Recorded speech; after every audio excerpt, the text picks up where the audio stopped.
ഒരു ആയുധം പോലും കയ്യിലില്ലാതെ ഒന്നും അറിയാതെ ജസ്റ്റ് നമ്മൾ സ്വപ്നത്തിലും പോലും കാണാത്ത ഒരു സംഭവമാണ് ആ ഒരു സ്പോട്ടിൽ നടന്നത്. അപ്പോൾ അത് അത്ര എനിക്ക് എൻ്റെ എന്താ മനസ്സിൽ എനിക്ക് തോന്നുന്ന ഒരു മനസാക്ഷിക്ക് നിരക്കാത്തൊരു പ്രവൃത്തിയാണ് അവിടെ നടന്നത്. ഇന്ത്യൻ ആർമിയോടും ഗവൺമെൻറ്റിനോടും എനിക്ക് പ്രൗഡ് തോന്നുന്നത്, ഇപ്പോൾ എല്ലാ സാറന്മാരും പറഞ്ഞു, കാര്യം വളരെ ആലോചിച്ച്, കാരണം ഒരു സിവിലിയൻസിന് പോലും ബുദ്ധിമുട്ടുകൾ വരാതെ ആ ഒരു ടെററിസ്റ്റ് ഏരിയ മാത്രം ഫോക്കസ് ചെയ്തുകൊണ്ട് ചെയ്താണ് ഈ ഒരു അറ്റാക്ക് നടന്നത്. കാര്യം അതിൽ തന്നെ നമുക്ക് ഭാരതം എന്ന് പറയുമ്പോൾ നമ്മളെല്ലാവരും, ഇപ്പോൾ എൻ്റെ ഈ ജനറേഷൻ ആണെങ്കിലും നെക്സ്റ്റ് ജനറേഷൻ ആണെങ്കിലും നമ്മൾ പറയുന്നത് ആ ഭാരതത്തിൻ്റെ സംസ്കാരം, ആ സംസ്കാരമാണ് നമ്മൾ ഈ കാണിച്ച ആ ഇന്നത്തെ ഒരു എന്താ പറയുക അറ്റാക്ക് എന്ന് വേണമെങ്കിൽ നമുക്ക് പറയാം.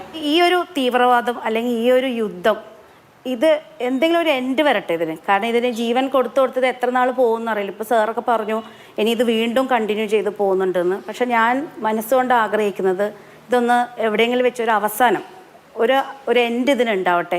ഇനി വരുന്ന ജനറേഷനെങ്കിലും ഇന്ത്യ പാകിസ്ഥാൻ എന്നുള്ളൊരു ശത്രുതാ മനോഭാവം ഇല്ലാതെ, നമ്മൾ പറയുന്നുണ്ടല്ലോ ഒരു മതേതരത്വം, അതുപോലെ തന്നെ ഒരു ഫ്രണ്ട്ഷിപ്പ്, ഈക്വാലിറ്റി, ആ ഒരു രീതിയിൽ ഈ രണ്ട് രാജ്യങ്ങളും അല്ലെങ്കിൽ എല്ലാ രാജ്യങ്ങളും ഒരുപോലെ പോട്ടെ. ഈ ഒരു ഭീകരവാദം, ഈ ഒരു അറ്റാക്ക്, ഇതെല്ലാം ഒന്ന് സ്റ്റോപ്പ് ആവട്ടെ, ഒരു എൻഡ് വരട്ടെ ഇതിനെല്ലാം.